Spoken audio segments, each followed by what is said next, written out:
તો ક્રાંતિ કરો, હવે તો કહો કે અમદાવાદ અમારું છે, હવે તો કહો આ ગુજરાત અમારું છે, તમારા બાપની પેઢી નથી.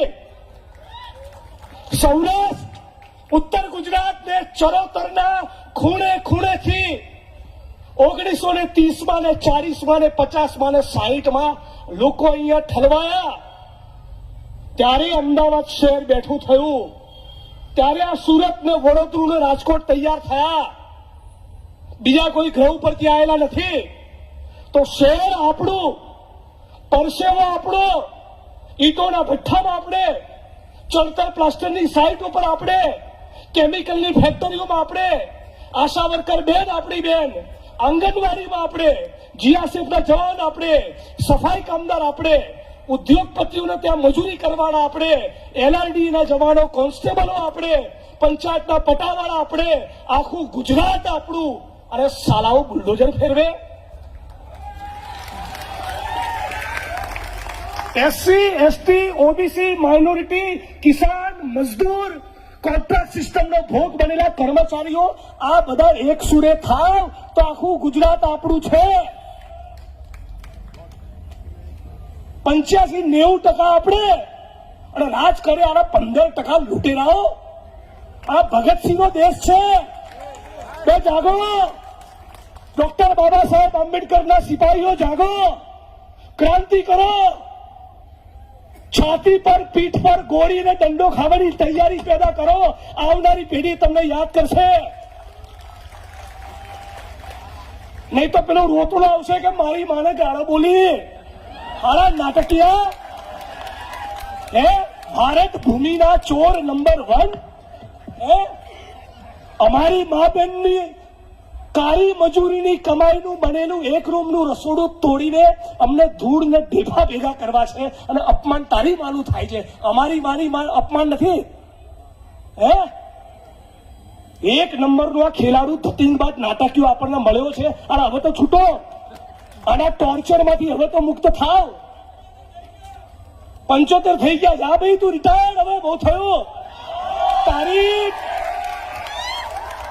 તારી પાર્ટીએ તમને હંગરવા નથી માંગતી, એ થાકી ગયા, બોલાતું નથી. અમે તો સહમતિ વ્યક્ત કરી શકીએ જગદીશભાઈ અમિતભાઈની હાજર, ત્યાં તો બોલતી બંધ. તો આ હવે ક્યારે જાગીશું હે ગુજરાતીઓ? સરદાર પટેલનું ગુજરાત છે, જોડાને જીવતું જગત્યું કર્યું.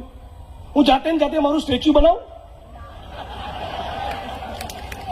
વડગામના લોકપ્રિય ધારાસભ્ય, યુવા ક્રાંતિકારી નેતા જિગ્નેશભાઈના સ્ટેચ્યુના અનાવરણના કાર્યક્રમમાં જિગ્નેશભાઈ પોતે ઉપસ્થિત છે. આવું હોય હે?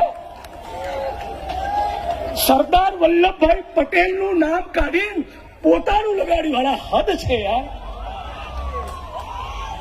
અને તોય આપણું ગુજરાત ચૂપ.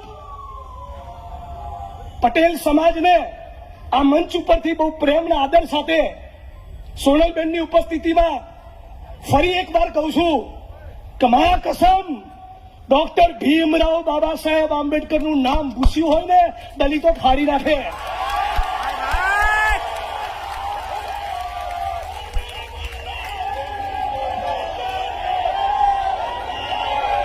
શું કરે દલિતો ભાષણ ના કરે, ફાડીને ખાઈ જાય તમને.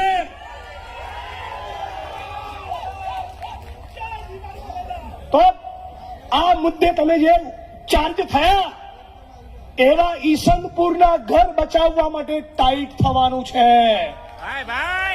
અને 15મી ઓક્ટોબરના દિવસે મુખ્યમંત્રીના ઘરે જવાનું છે, ભૂપેન્દ્રભાઈ પટેલના, અને કહેવા માટે કે મૃદુ ને મક્કમ થઈને ફરો છો, હાડા ઢીલા ઢસ હે.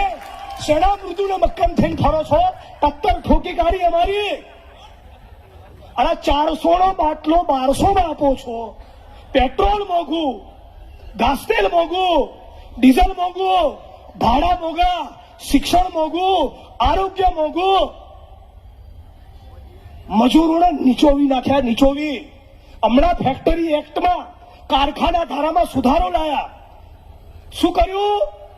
12 કલાક પણ તમારો ભાઈ વિધાનસભામાં બોલ્યો તો હો, શું કીધું તું મેં કે માનનીય અધ્યક્ષ શ્રી એક કામ એવું કરો કે અમને બધા 182 ધારાસભ્યોને 1 મહિનો સુધી 12 કલાક અડાલે જીતોના ભઠ્ઠામાં મોકલો એટલે ખબર પડે. આખી દુનિયામાં, અમેરિકામાં, યુરોપમાં એવી ડિમાન્ડ છે કે વિજ્ઞાનનો, ટેકનોલોજીનો હવે જબરદસ્ત આવિષ્કાર થયો. મંગળ ઉપર પાણી છે કે નહીં એ શોધવા માટે માણસ મથી રહ્યો છે. ચંદ્ર ઉપર કોલોની બનાવવા માંગે છે. તો હવે કામના કલાકો ઘટાડીને 6 કરો. યુરોપમાં એવી ડિમાન્ડ છે, સ્કેન્ડિનેવિયન કન્ટ્રીઝમાં એવી માંગ છે કે કામના કલાક 8માંથી ઘટાડીને 6 કરો. અને સોમથી શુક્ર જ કામ કરીશું ને ટેબલ પર જોકું આવે તો છળકો નહીં કરવાનો. છળકો કરે તો માલિક સામે ગુનો દાખલ થાય. ને અહીંયા જેમને એસી ચેમ્બરોમાં, એસી ગાડીઓમાં, બંગલામાં રહેવું છે, એ તમારી જોડે, ગરીબો મજૂરો જોડે 12 કલાક તમને નીચોવવા માંગે છે. અરે પાડી દો ને અમને, પાડી દો અમને. હવે નહીં ચાલે ખાલી ભાષણોથી. ઇન્કલાબ કરો. હું ઈચ્છું છું મારી વાણીને વિરામ આપતા પહેલા કે રખિયાલપુરની ધરતીથી, આ રખિયાલની ધરતીથી, આ પૂર્વ અમદાવાદની ધરતીથી એક નવી ક્રાંતિની શરૂઆત થાય. ભગતસિંહને પૂછ્યું, કોર્ટમાં કેસ ચાલતો હતો કે ક્રાંતિ ક્યાં હે, ત્યારે ભગતસિંહે કીધેલું કિસાનો और मजदूरों के हाथ में सत्ता. तो लड़े कौन? ये ज लड़े जे परसेवो पाड़े, ये लड़े તમે લડો. અમે તો તમારા ખાલી ટેકામાં તમારા કરતા 2 શબ્દો વધારે બોલીએ એટલું જ. બાકી લડવાનું તમારે છે, ક્રાંતિ તમારે કરવાની છે. તખ્ત બદલી કરો ગુજરાતમાં. અમદાવાદ મ્યુનિસિપલ કોર્પોરેશનમાં કોંગ્રેસની સરકાર લાવો. સુબોધભાઈએ કીધું હતું કોંગ્રેસ પાર્ટી ખાલી બુલડોઝર આગળ નહીં સુજાય, તમારા ઝૂંપડા અને મકાન તો તૂટતા બચાવશે, પણ કદાચ કોઈનું તૂટ્યું હશે તો 2 BHK નું મકાન પણ ઇન્ડિયન નેશનલ કોંગ્રેસ આપશે.